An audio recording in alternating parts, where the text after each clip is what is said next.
welcome everyone. I am Glenda Dawson and I have Moon Girl with me, my co host, and we are the Paranormal Dolls.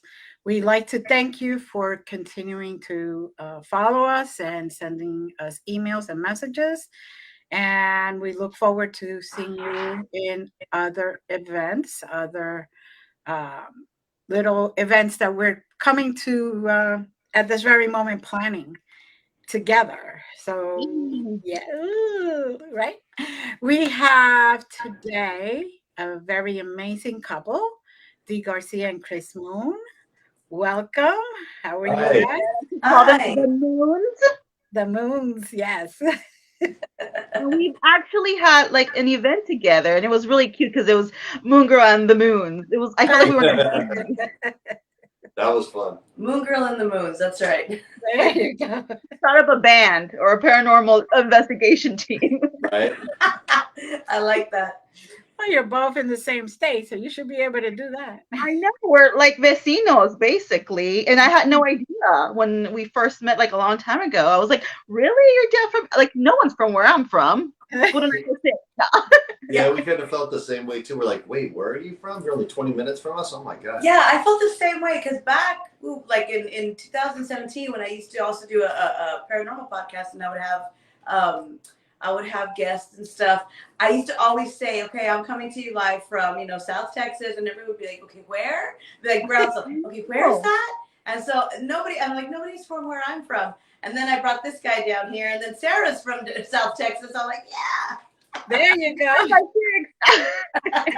all worked out. Very good. We have a phrase. I can't say it because we will be censored. But there's a phrase. Puro bing bing bing 956. Yeah. Well, Yes, you know we do. at the end. Yeah. There's not There's a song.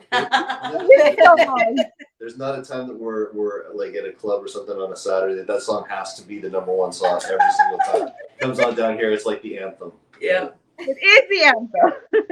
I have to show it to you, Glenda. You're gonna see why we can't air it or say the word. It's a lot of I curse think I've words. heard it, but show it to me again anyway, just to make sure. So tell us about you guys.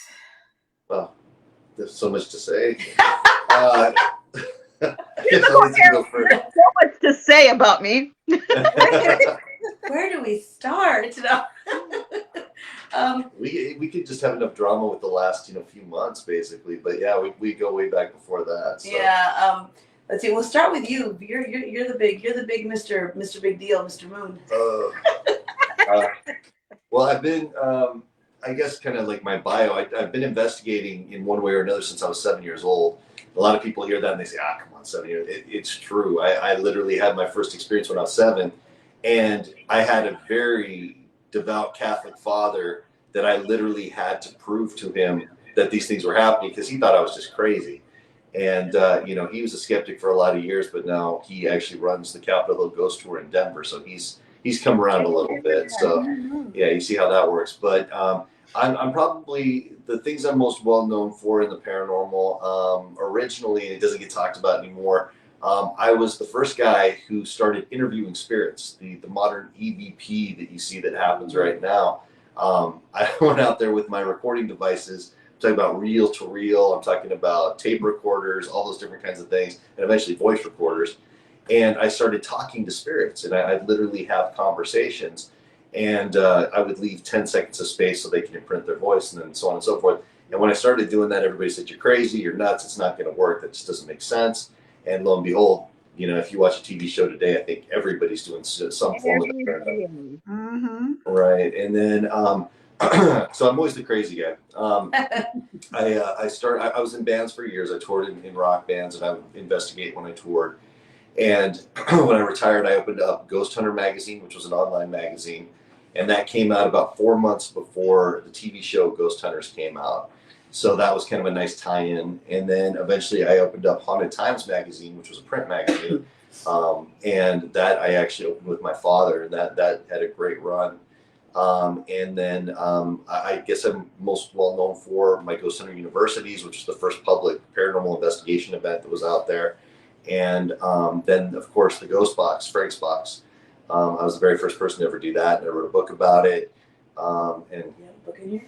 Probably not. It's like, You could have brought the book, so you could have been like, right, didn't even think about it. Yeah. Yeah, we're in our reading room, but yeah. So I'm well known for that, and now we own a metaphysical / paranormal store in Brownsville, Texas. So, this which is- I love. It's beautiful. It's really, really, really cute and very spacious. I went on their opening, and they offer a lot of awesome services. You guys want to talk about that really quick about what you're? First, what's the name? It's Magic Moon Metaphysical with a CK. Magic. Yeah, with a magic CK. with a CK, Magic Okay. Moon Metaphysical. Of And course, it's- you have to throw the moon in there. Yeah, and it's probably one of the very few, I think, metaphysical / paranormal locations that are out there. We're working on becoming a healing center more than anything else, and giving people resource and ability to come and learn in a safe space where they don't feel like they're being judged and feel like their experiences make them crazy and things like that. So we carry all kinds of different crystals. D hand wires a lot of jewelry. Hand wire wrapped a lot of jewelry, and we have paranormal equipment. We have cards. We have books. We're really proud of the space. Yeah, it's a great location, and it was we put it together quickly, but it was a lot of work too. And you could tell, like, when you come in, there's everything that we offer in here. It's everything that we love, and it's funny because if somebody would have told us back in 2017 that we were gonna have a metaphysical store, a spiritual store, a paranormal, like everything all in one, I would be like, nah. That's not gonna happen. No way. It's true, because we had a really successful online crystal and jewelry business, and unfortunately we lost all of that in a fire we had back December 19th, a house / business fire. And we lost all of our merchandise. We lost cars. We lost 3 of our cats. So it was really a devastating blow to what we had going on. But the community and the paranormal community and everybody really picked us up and helped us get settled and get everything back on track. So that's really helped us out. Want to show you a book? You offer a lot of really great readings too. You want to tell them about your readings that you give people? Ah, This is the a book. book. We have one of our employees bringing the book. Yeah. So, we offer readings. We offer, we actually do readings with I do readings with the Ghost Box. Here's one. Here's one of his Nice. boxes. So it gives people the ability to actually communicate with their loved ones in their own voice. Right. So we offer the Ghost Box readings, tarot cards, oracle cards, chakra balancing. chakra balancing. I do a lot of, I offer services. If anybody needs healing, I can do healing sessions on them. And I've been doing that for a very long time already. Healing sessions, cord cuttings, sound baths, things like that, cleansing with sound. And so it really, what turned into what we first needed an office space. And then it just started to evolve and grow. And it turned into this like a healing center, really is what it is. Mm-hmm. Well, and it was healing for us because it was like, Phoenix rising from the ashes kind of thing, because when you lose everything, it's just, you can't even put it into words. You just, you hear about it and you're like, oh, that's too bad. I feel bad for those people. But you don't realize the devastation that goes along with it. And the firefighters told us that if we hadn't been awake for some bizarre reason, We wouldn't be we here. wouldn't be here, that the whole family would have gone. And we had our 2 nephews as well, and all of our animals. My kids were there, both my children and all of our pets, and everyone made it out except for 3 of our babies. It's still devastating to me. I still, when I think about it, I can't, it hurts. It's heartache because when you have pets, they're your babies, They are your babies. And yeah, but I do firmly believe that, I was getting a lot of messages after that happened. Like I would see a poem here, a poem there, a video here, a video there. And it was always about like how your pets feel when they leave you on this physical plane. And I felt like I was meant to see those, and they were very healing. And there would be things like, don't cry for me. I know you love me, things like that. And then there was one, because when it first happened, my son and I were like, I don't want to replace them. Especially he had his cat for 5 years, and I had just I had about a year with her name was Kenya, the one that would sleep with me, and my son's cat was Sunny. and then we had little Walter. And it was such a devastating blow. I never, and I'm still not over it, but I guess, healing takes time. And there was this one video that I saw, and I know I was meant to see it, and their little soul sent it to me, and it said something like, I'm not going to quote it verbatim, but what it was about was, when humans die, they leave a living will, and they leave things to people. And then the video says, if with my paws I could do the same, it says, I would leave to the stray cat, I would leave my loving home, my loving bed, the hand that pet me, and then at the end it says, so don't ever say I would never have another pet again, because this is all I have to give. Oh my God, I was just the waterworks. I'm trying not to cry right now, but it's crazy because then we were actually sent cats, and it just, the way that happens, the universe somehow gives you cats, and we were given 3 great little kitties that are now with us. But to finish my thought with that, along with that, we were given or not given, but we got into a new home within a couple of weeks that was fully furnished, less rent than we had before, and the community really came together. The paranormal community, the Brownsville came together, everybody just to help us get back on our feet with food and clothes and all those kinds of things. And then, that's why this really became a healing center for us, because when we opened the doors, we realized it's not just healing the people who come in here, it's also healing us. The more people that we can help, the more people that we can inspire, that's really what it's all about. Especially because I honestly felt that with the work that we've been doing before then, which is, helping people, helping them heal from depression, doing healing sessions with them, counseling, all of that, it's like they say, you get back what you put out into the world, right? Mm-hmm. And for a slight minute, I don't think we ever felt like, wow, why did we would look at each other and be like, okay, I don't understand this, but soon something's going to come out of it. And I remember we were sitting, all I wanted to do was crawl into a corner and just bawl for weeks, and just after that happened. But we were sitting at the hotel that after the fire, and we kind of looked at each other, and we both at the same time, we were like, we're both Aries, by the way, so that we looked at each other and we were kind of like, what are we doing? This isn't us. Let's get off our ass and go do something. Let's get out of the situation. Yeah, once we committed ourselves to that, everything just flew. Within days, we found the house. It was crazy. And then I just kept saying, this is all about manifestation. I'm grateful. This is, applying gratitude, saying thank you. I understand. I need to keep doing my work so I can continue being blessed. And, it's one of those hard lessons, but it's, you don't understand your current situation until later. And I feel like this location, this healing center would have never been born without the fire. Exactly. Yes. That is I understand where you're coming from. In 2011 I went through a hurricane in New Jersey, and I lost everything. It was one of those big hurricanes, and Irene. So I know the hurricane you're speaking of. I was actually I was scheduled to speak at Brookdale College in 2011, and that's one of the first colleges that I had to cancel because of the weather. It was so bad out there. And there were people's boats and people's yards and things. It was really bad. I remember that. Yes. So it was to the point where we came back and we realized there was 6 feet of water inside the house. So I understand completely. And yet, had that not happened, I wouldn't have moved to Pennsylvania. I wouldn't have started my own center. I wouldn't been able to get my children the schooling that they wanted and everything. So everything turns out for a reason. We go through hard lessons, but absolutely, it's like just redirecting.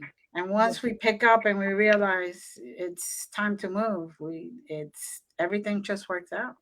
Sometimes the universe has to push you because you're meant for so much more. You're meant for something else. You're needed in a broader spectrum, in a different way. And so the universe is like, get out there. We were so comfortable in that house and having the business out of the home, and just, we were even traveling less now. And I mean, still traveling, but we were so comfortable. And I think the universe is like, I need you out there. and I do see how it kind of turns out, because we did turn down some opportunities and things like that just because we didn't want to. We just felt so comfortable staying where we were. Yeah, exactly. Taking us out of our comfort zone so we can expand and grow, because otherwise we wouldn't move.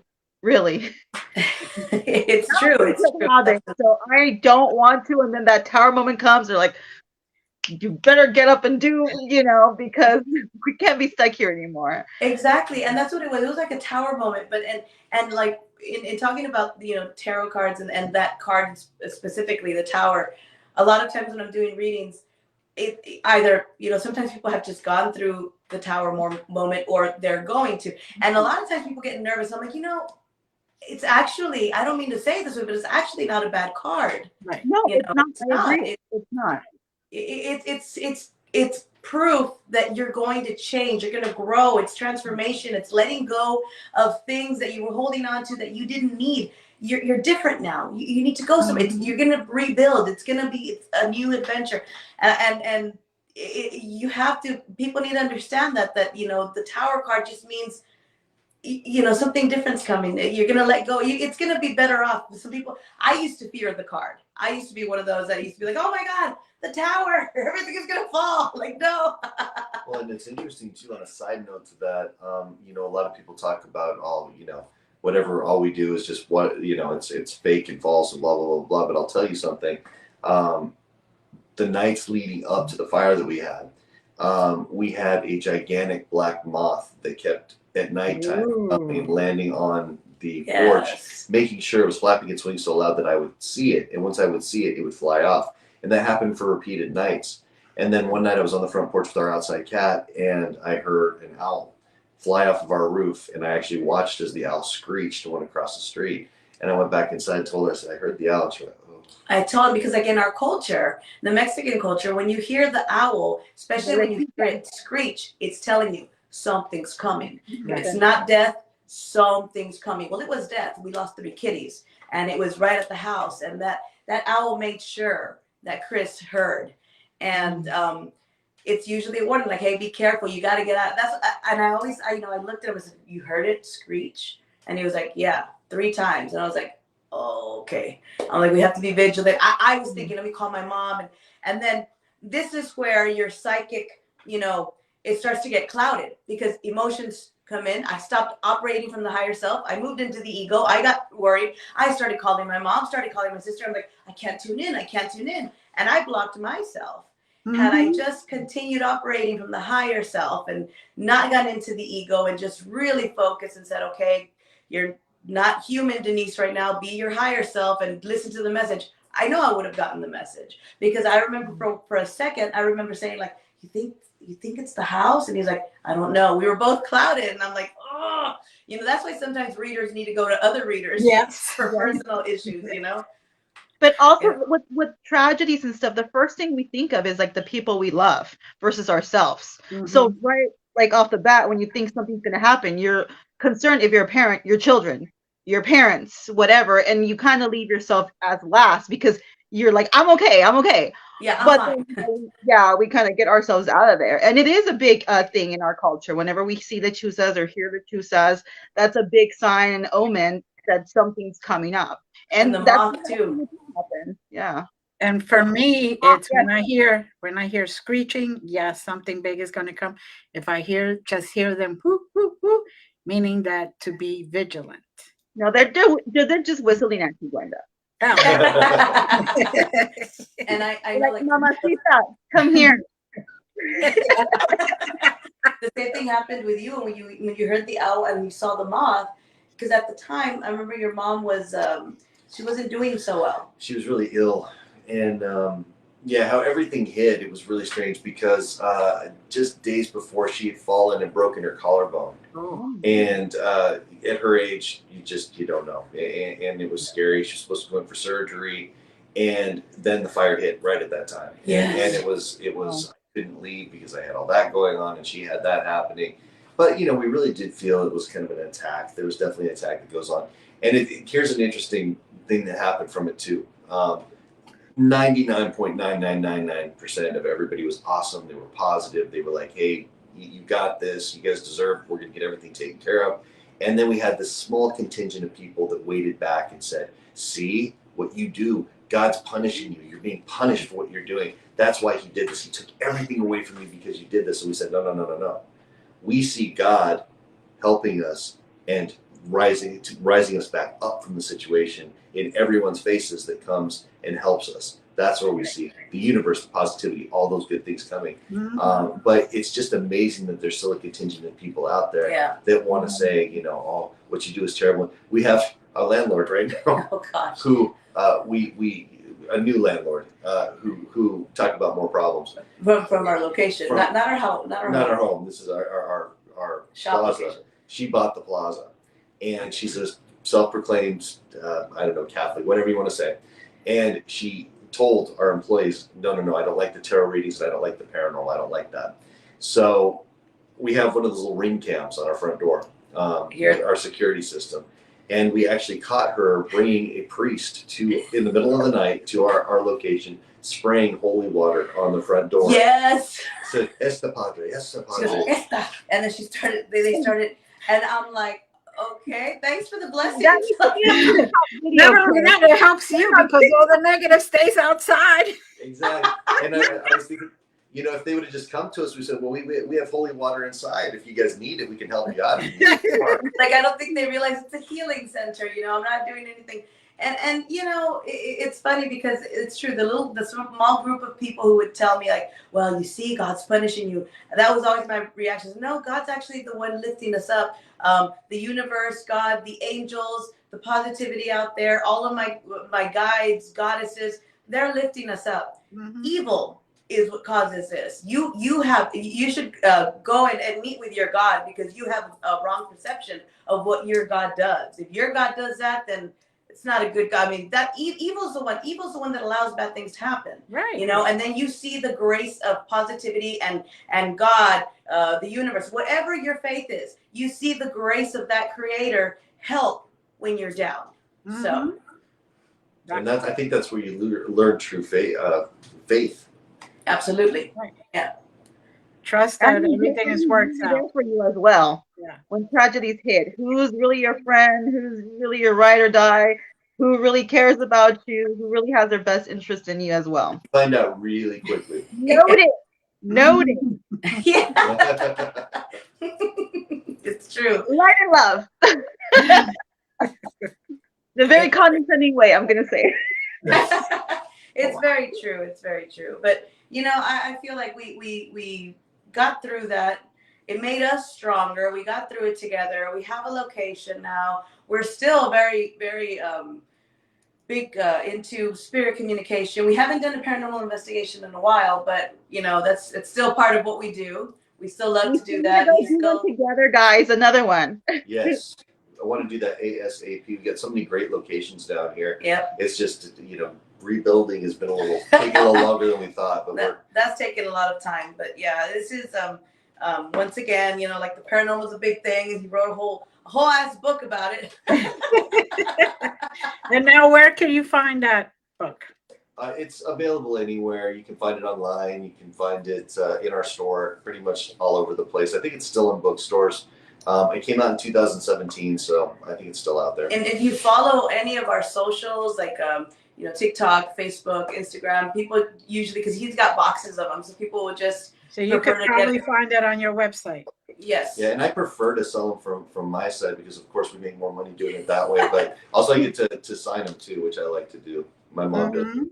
Yeah. And Mama Moon, my mom, is actually going to be next month. She's coming down here. She's going to be a guest reader in store, so that's going to be a lot of fun. Yeah. Oh, nice. Fair. I wanted to bring that up. Not only do you work with the beautiful D, but Mama. It starts a lot with Mama too. So do you want to put faces on that? Yeah, I think all of our ability, D side and my side, it's been handed down through the generations. Yes. When I actually was able to break down my family tree, I found out that everybody had some sort of an ability. But the interesting thing is that the majority of the people who had it in my family back in different generations were female. And I guess I'm the first male to actually. The hair. They got confused. Like that pretty hair. They say it's the hair. Yeah, give that to them. Yeah. Maybe that's what. I'm jealous of his hair, by the way. He has such gorgeous hair, and then I look at mine, and I'm like, what? Beautiful hair. Yeah, I don't know, but when it came down to it, I've always had this ability since I was a little kid, and that's what my mom's always been astounded by. She's like, it's usually the women in our family, but the mediumship aspect of what I do, it's different, I think, than some people I've talked to. It's just a little bit different because I'm able to not only use the ghost box and then do mediumship in general and see and hear and all that kind of stuff, but whenever I do a session, regardless, I really get a full spectrum of everything that's going on. Like I can see the spirits, I can hear, I can go back in memory, I can actually tap into people's memories and things like that, and be able to relay those things. So it's a huge gift. I mean, when I was a little kid, I did not think it was a gift in any capacity. I thought it was a curse. I thought that the spirit world had it out for me, and that these spirits were coming to get me. But as I learned more about it, I realized I kind of have this light around me that they see, and they don't care how old you are, they don't care who you are. They are coming to you because they have to get a message through. They've got to communicate, and you're the color that they know they can communicate with. Yeah, that light. It's kind of, they describe it in the movie The Shining, like those who have that ability, they shine to the spirit world, to they go to that beacon, and it's funny because I've watched Chris when he's doing his readings or mediumship, and I've seen other people too, because some people have the ability where they actually have to come into contact with the object, and they have to come into, and I've never seen them have to touch the person, touch their energy. He'll just tap into it. I've seen you do it with objects, but not with people. And sometimes when I'm reading a difficult person, somebody who's like kind of walled up and doesn't want you, I will ask to, that helps me. I will ask to like kind of touch their hand or kind of for them to allow me. But I've never seen Chris have to do that. And it's interesting to see different, people with their abilities, how they tap into energies differently. Everybody has a different way of doing it. They all get different signs or communications from spirit or entities, to leave it that way, from the other side. I know what you're saying. It's really interesting because I talk to like other mediums. Like it's kind of like, oh, I can do this, but what can you do? Or like it's kind of like, oh, true. What can you do? Yeah, we've all got different shades of the same sort of thing. Yeah, I mean, we do readings for people, or I do readings for people in like Australia, New Zealand, and that kind of thing. And when you talk to them and they say, well, how can we do a reading? I'd love to do it. And I say, oh, just do it over video. It's fine. And their first initial reaction is, there's no way. I'm all the way out here. You're all the way over there. And I say, that makes absolutely no difference to me whatsoever. All I need to do is see you and make the connection. And they're like, okay. And then by the time it's over with, they're usually pretty happy. With me, all I need to do is hear someone's voice.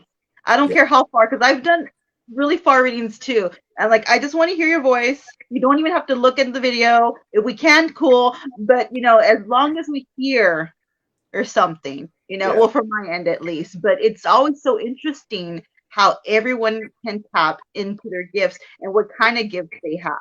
I've always been in awe with like, oh my gosh, really? You can do this? How? I don't know. It's really interesting. It's all about the clairs, how different you perceive the clairs, and how well you have decided to develop them and let them rise above all the other noise. Right. Yeah, exactly. Because like, oh, Chris, by the way, my sons also have the gift. I'm a generational thing, and it's always been women. And then with me, I'm like, no, I think I'm going to share it with everybody. And I did. They must have nice hair too. Wow. Actually, they do.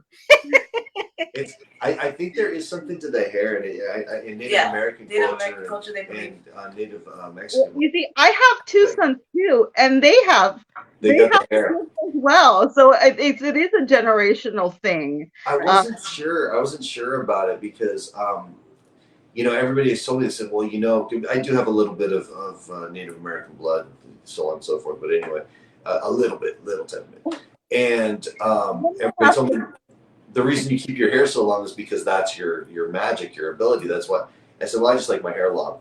And so I did one of those things. I was at the Lizzie Borden house and I was doing an event out there. And I went to a barbershop and they convinced me to do the Locks for Love thing where they make the wigs for cancer survivors, patients. And I thought, well, what an amazing charity that would be, to donate to. And it turned out to be a scam. But I had them just take off a huge man. I just had my hair past my shoulders when it was all said and done, and everybody who was at the event wanted to kill me because I cut my hair. But my abilities really did take a hit. I got to be honest with you. I was having a tougher time tuning in. I had to really work to make connections. So I think there's something to the hair thing. The hair, yeah, because in other cultures they feel like this is your antenna. yeah, yeah. That's what I was Around, gonna say. In some Mexican, you in know, some Native Mexican African cultures, as well. villages, they believe that the hair has to be. That's why they do the trenzas, because you're braiding, you're tying, enlazando. They say, I don't know how you say that in English, but enlazando all of your emotions, all of your feelings, all of your um, abilities are staying in the braid. And And so, also protection too, like when someone's trying to do like whatever it is, brujeria, santeria, whatever. If you braid your hair, that's also for protections. Like it gets, in a sense, the witchcraft gets stuck or the bad vibes or yeah, energy in your trenzas to protect you yeah, in your te hair. lo enlaces. They say, enlázalo en la trenza, enlázalo en la trenza, which in English, I'm trying to translate that. Sorry, my brain thinks in It's like Spanish. So Lasso it. tie it into the braid. I Lasso it. guess you can say it yeah, that way. yeah, enlázalo en la trenza, like this, trap Lasso it it in the into braid. Because when your you wash braid. your hair, that's symbolic too. Yes, to wash out all the Yeah. negativity and stuff. Yeah. So my grandma always taught us that as well, about the braids. And that's why, I mean, all of us, myself, my sisters, all through elementary, my mom made sure I never wore my hair down, because that's another thing. If you wear your hair down, it's believed in Mexican culture that if you have your hair loose, something could attach to you. So my mom always made sure, she was very traditional and also very spiritual. She made sure that we always had two braids, always, and it wasn't a cutesy thing. It was because that's Yeah. for protection. And when we'd come home, I nos lavaba el pelo. My mom would wash her hair, and that's what we did. It was always the braiding, and with me, it was also generational things passed down, traditions, cultural beliefs, and things that I grew up a lot. My grandmother was from Matamoros, Mexico, and we would spend weeks over there, days over there. We'd go over there on the weekends, and I spent a lot of time. And I thought at the time, I was like, well, I was little. I didn't know what it was. And I spent a lot of time watching people from the neighborhood, from her vecindad, right, come over, visit her. And some of them, the way you say it in Spanish is los curaba del susto, right? So what that is, it's like you heal them from trauma, basically, from something traumatic that happened. So they'd come to her and she would curarlos. So I guess it would be like a curandera, like a. And so she would do that, and I would watch it, and she would have the flames going and the smoke and the different leaves and the rattles. And Moon Girl knows what I'm talking about. She's I'm Cuban. I yeah. know. I know what you're talking. Yes. Yeah, I all know the what you're moon talking girls, about. the palmas, everything. And And Chris is an honorary Mexican too, because he's been Yeah. and a lot of people don't realize that the musical instrument, the maraca, that's what it was first traditionally used for. Yeah, to Yes. cast out bad energies and stuff Yes. like that. So I as a would- shaman use that when I do a shamanic the maraca, session. right? Yes. The shaker, and so my rattle. grandma had that, and she would use that on people, and then they'd leave and they'd be fine. Not only would she do like she would do limpias on them, she would curarlos del susto, which was cure them from trauma. She would do limpias, cleanse them. She would help them with work to release, like release work, and then sometimes I'd see them crying. So then I'd see that when I was little, and then I got more interested, and then she would do it on me sometimes too. Like because Let's in talk our about the infamous huevo. the huevo, yes, the egg, huevo. the egg cleansing. I would go over and be like, I Not will eat los that. huevos, Glenda, the huevo. Yeah, if I had gone to like the mercado with my mom there, in Mexico, and I'd go and I'd come back, and all of a sudden from coming back from an outing, I'd be like, ay, abuelita, ay, my stomach, I'd be telling her, ay, and she'd go over to her kitchen, grab the huevo, she'd grab that egg and ven para acá, and she'd start doing all the things. Curarte del ojo. Yeah, and that's the evil eye, and they're removing it because the egg is absorbing that. And now evil eye, it is very, very, it's very real. If somebody has bad intentions towards you, they don't even have to. They can just look at a picture of you. If they have bad intentions, and if they have abilities, they look at that picture and their intentions are everything. So You don't have to physically do brujeria on someone. Just the intention and the thought of the nasty, the jealousy or whatever, it will give you the evil eye, That's big down here. It's big down here. It's huge down here. Yeah. When people tell me, Moon Girl, people like when we're somewhere and people see his hair, and they're like, "Ay, qué bonito el pelo." I always tell them, "Touch it, touch Touch it." it porque le vas a dar ojo. Yeah, because what we believe, if you don't touch something you're admiring, Yes. even if you don't want anything bad to happen, Yes. that's the like the coveting something. Mhm. When you leave, it might break or crack or something might happen to that person, right? So that's the evil eye of jealousy or the evil eye of coveting or the evil eye of adoration even. Yes. So you have to touch it. You have to, In our culture, it's really like it's the norm for us to like even if it's not our kids or something, and we're randomly walking, and you see this really pretty little girl or boy, not in a weird way, and you're like, what nice hair. Let me touch it so I won't give it ojo, Yes. something like like that. But or even with Chris, if somebody comes up to you, let me just touch his hair so I won't give it ojo, and put that. Or I'll tell them, touch his hair, please. Touch his hair. Well, and I gotta tell you, in the beginning, she hadn't told me that. And we would be like in grocery stores and things where I'd be off on my own. And all of a sudden I'd have random people coming up and grabbing my hair. And I was like, is this normal? Am I like, is this part of the culture or is this just weird? Like they think you're Jesus. No. He's a white Jesus. Yeah. So, it goes back to that. I've been around that healing work, and since I was little, it was passed down to me. Then I started realizing, oh my gosh, I have abilities. My grandma would do the cartas too, the cards, and I started doing it, and it's something that stuck with us. So that's one thing we have in common, is that it's something that we both realized we had at a very, very young age. And then I grew up in a very haunted home. So did you. So that's where I never lost my interest or my desire to research and feel and experience the paranormal, because I grew up with it. The house was terribly haunted. I mean, terribly, to the point where I suffered a spiritual attack myself at 12 years old. They had to do an exorcism on me. Oh my God. Yeah, it was bad. I survived that. I remember feeling like I was not going to survive that. And I did. And I don't recall, because I passed out, and I don't recall what happened throughout. My mother was there. My sister was there. Everyone that was helping was there. And it wasn't a Catholic exorcism. It was like a non-denominational Christian church that my mom would go to. All I know from that is that my mom and sister and people that were there that saw it, they helped with that. It took a long, long time it was hours. They said that I was saying some bizarre, weird stuff, and weird names were coming up. And I know one of them, and I won't repeat it, right? But I do know one, because every so often in my subconscious mind or in my sleep, I hear it, and I hear that voice, and it wakes me up, and I'm like, nope, not going to happen. Go. No, not going to happen. Because one thing once they've touched it, once they've been there, they will always want a way back in. So now that I have a better grasp of all the protection tools that I can have, and the way to put up that boundary, and the way I was a child back then, so I didn't have that knowledge. Now I know that I'm okay. So. And Chris, also that you had some really crazy experiences like D as a kid in haunted houses. You want to tell us a little bit too?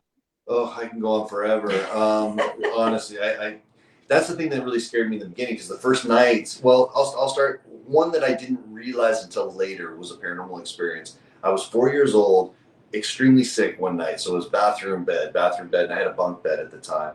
And my mom, Angel, was, like helping me, taking me back to the bed, helping me get back up the ladder, the whole thing as that goes. Well, I remember the last time I got up, I was so sick. I went to the bathroom and I was laying there and I couldn't really move. And I remember what I thought was my mom coming in and lifting me up like I didn't weigh anything, and carrying me, and I felt very comfortable carrying me and actually lifting me and putting me up in the bed, and then kind of rubbing my hair until I went to sleep.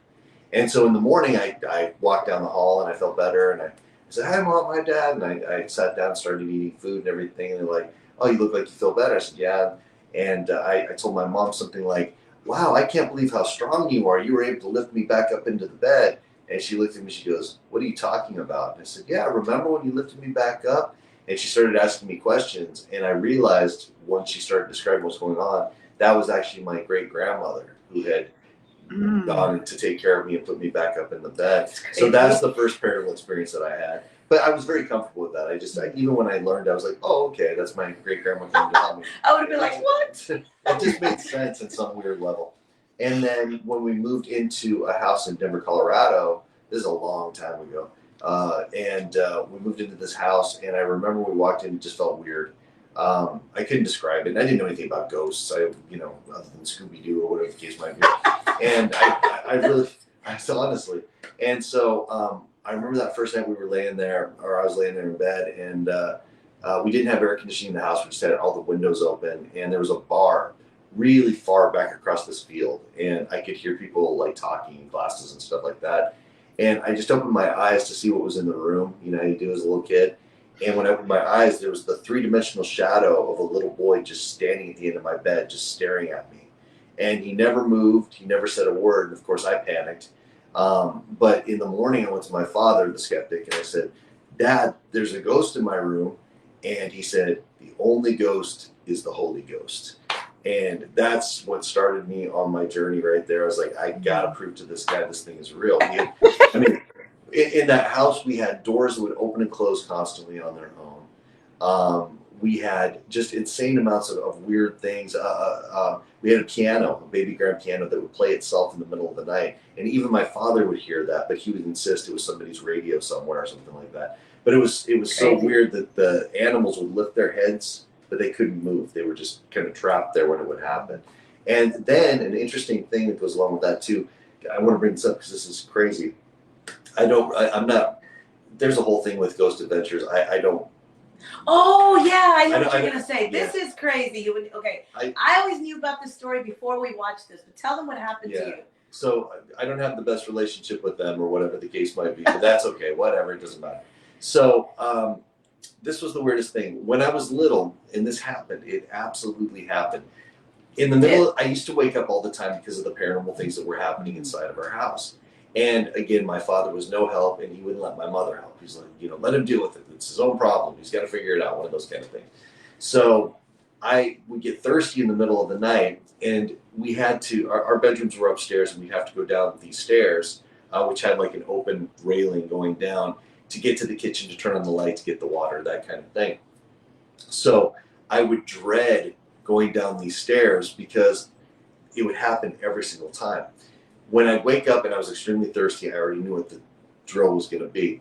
So I would get out of my bed very reluctantly, and I'd kind of creep down the stairs, and I'd walk very slowly, and I'd get as close to the wall as I possibly could as I walked down. But each and every time, all of a sudden, out of nowhere, there would be this hand that would come and grab my leg and pull me, jerk me back through the bars of the stairs. And it was a green hand, looked like a decaying green hand, and with these long fingernails, these long, gross fingernails. And the thing would tickle me, would like literally tickle me, but not in a fun, haha way. It was painful because I was extremely ticklish, and I would cry and scream and cry and scream, but nobody ever came, nobody ever helped me. And I would always, after the attack, I would always be laying there almost traumatized, sometimes cut up, sometimes my clothes would be torn, and I would run back up, of course, and then put the covers back over my head. Well, I went back and reported to everybody that this was happening, and I called it the Tickle Witch because the face of this thing was just so hideous. It looked like the evil witch from The Wizard of Oz, but more disgusting. So, long story short. Sounds crazy, I know, but and I swear to people throughout my life, and they told me I was nuts. So, the weirdest thing, she showed me an episode of Ghost Adventures at the very end, and Zach Baggins actually had the exact same experience that I had. And I never put that up publicly. I never put it on broadcast. I never said anything, just to my friends and family. And it was the exact same account that he would run into every single time. And it freaked me out because years before that, it was a new episode came out. He had told me that story, and I was like, man, that's insane. And I always wanted to know more. I'd be like, nobody would come down. I said, was your clothes still ripped, in the morning? You said a couple of times no, which was freaky. He felt like he's like this witch was gaslighting him, like, oh, your clothes torn. And then all of a sudden now it's not, So then The I was passive watching aggressive is on the other side. yeah, so then I was watching an episode of Ghost Adventures, and it had to do with an entity that was like that looked real creepy like that. That was happening to somebody in the location they were investigating. And I don't remember the name of the episode, but the ending stuck with me because then at the end, Zach was looking into the camera and he was talking. He's like, this investigation was very important to me because when I was a kid, and he went and he described the same thing. And What he happened? called it the He tickle said, witch. I didn't know what to call it. I called it like the tickle witch. She would tickle me. And I was like, what? And then I went back and said, you got to see this. I called him. I rewound it. He said, well, so what's happening to the people in the house? And I told him, well, kind of like your situation. So that was enough to be like, oh, wow, the same entity not only bothered me, and I said, but listen to what he says at the end. So then I played the end. And he talks about that, about the fingers and the thing that come out and would grab him and tickle him or grab his leg or something different. And he looks at me, he's like, oh my God. I'm like, what if there's something to this? What if this is a real, like the Hat Man? What if this tickle witch is something that just goes out there and, I love the name, the Tickle Witch. That needs to go on a t-shirt. I can 100% attest that it is 100% real. It's crazy. Like it's insane. I didn't have encounters with a tickle witch. My encounters were with this like weird shadow man. That's before I had my incident where I would hear the steps coming down. My sister encountered this with me too. We shared a bed and we'd be like talking. Then all of a sudden we would hear like down the hall, like just a big boom. And we knew it was coming. So we would grab hands under the cover like this and we were just waiting. And we would hear the heavy steps coming down the hall. Boom, boom, boom, boom. It would stop at our door. And we knew like, okay, it's just going to come through the door. Like without the door opening, you would hear or feel a whoosh. This thing was invisible. It was just a shadow mass. And then you'd hear the steps, boom, boom, boom, stop right in front of us. And what this thing would do, because we would feel it, and we'd both be like, oh, like tears, terrifying tears coming down our face. We'd be grabbing each other, and then you would feel this thing just go, and just kind of lean over us.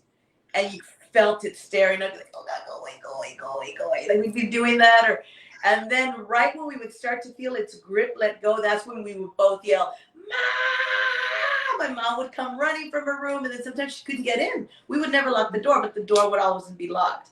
So that house was crazy. Like the stories that happened to us in childhood could definitely be something that somebody could put on TV. Because this was crazy. And like with you too. Like the stories I've heard that, your parents say, oh yeah, one time this happened to him or he froze here. I'm like, wow, that's like stuff you see in a movie. And like these things and the good thing is that my sister experienced that with me, and we both felt it, heard it. I mean, we were. It's interesting you said. See, and that's what I didn't have. I was an only child, or I am an only child, and I never had anybody to go to. I was always alone. I was on an island. It was just me and my animals. That was it.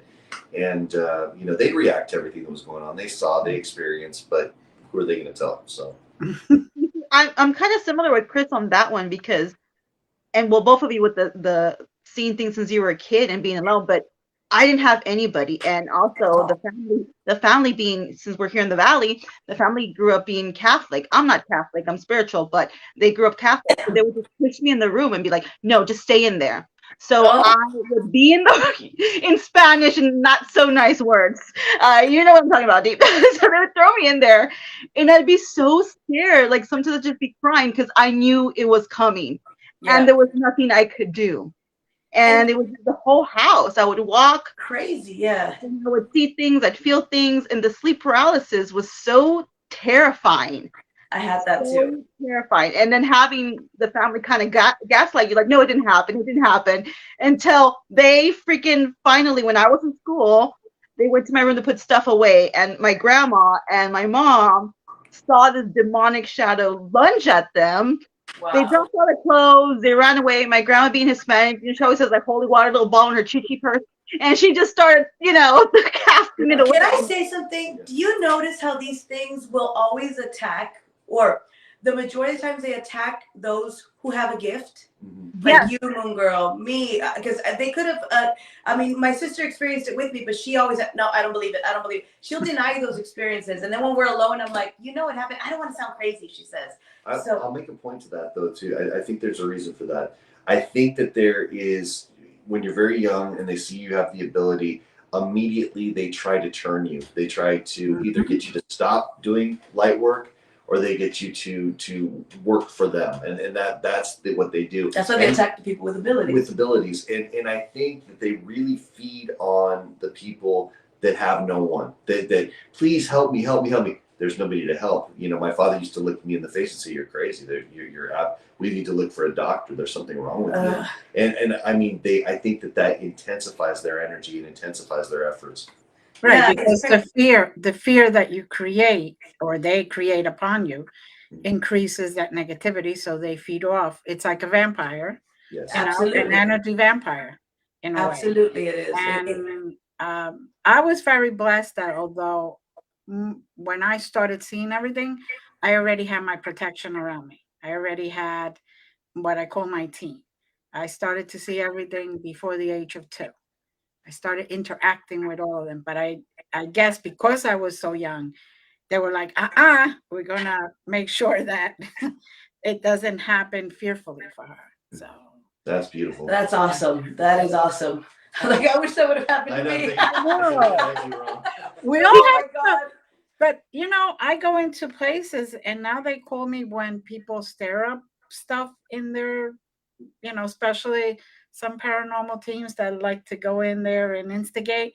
That's when I and Larry get called, my other half get called into it so we could come down. So maybe that's the reason they wanted to make sure I still did that job because it was important in the future to Right. be able to just walk in there and say, guys, I'm not here to hurt anybody. Let's come up with some agreement. You No, know, you guys got this too, but when I was younger, we would move around. I started to thinking like, because I was really young, I had no one to talk to. I tried, but of course they wouldn't listen. But I used to think like, damn, my luck. Every place we move, it's haunted. Jesus. Yes. I was like, what? Yeah, They follow you. Because sometimes it's not the location that's haunted; it's the person. If you have abilities, they follow you. well, when I was 16, I finally moved into a new house about 5 miles from that location. I thought, oh, finally, because that was a Arapaho Indian burial ground where we were living at the time. So I thought, oh, it's got to be that. We were right on the mound. That's all there is to it. But when we moved into the new house, I actually had more paranormal experiences there than I had in the house prior. And yes, that location had some things going on, but I know I was the beacon that drew it all in. Yeah, it's one funny point because earlier you mentioned Scooby Doo. I know nothing has to do, but you know how I said like they always attack those with abilities. Another thing I've noticed, just I observe people that have had like paranormal experiences or that have abilities. I ask, what was your favorite cartoon growing up? Everyone says Scooby Doo. Yeah. That was my favorite. That It was like watching Mine a too. documentary. Yeah. Yes, you were watching Paranormal Investigation.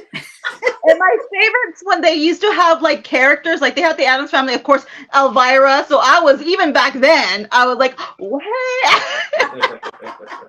Yeah, so that's just an interesting observation I've made. So we're all haunted since we were young, and we all love Scooby Doo. there you go. This is a really fun interview. Thank you guys so much for being with us. Now, Thank is there you. anything that you want to bring up and Events. events or anything that We're going to be in San Antonio. We are going to be speakers at an event.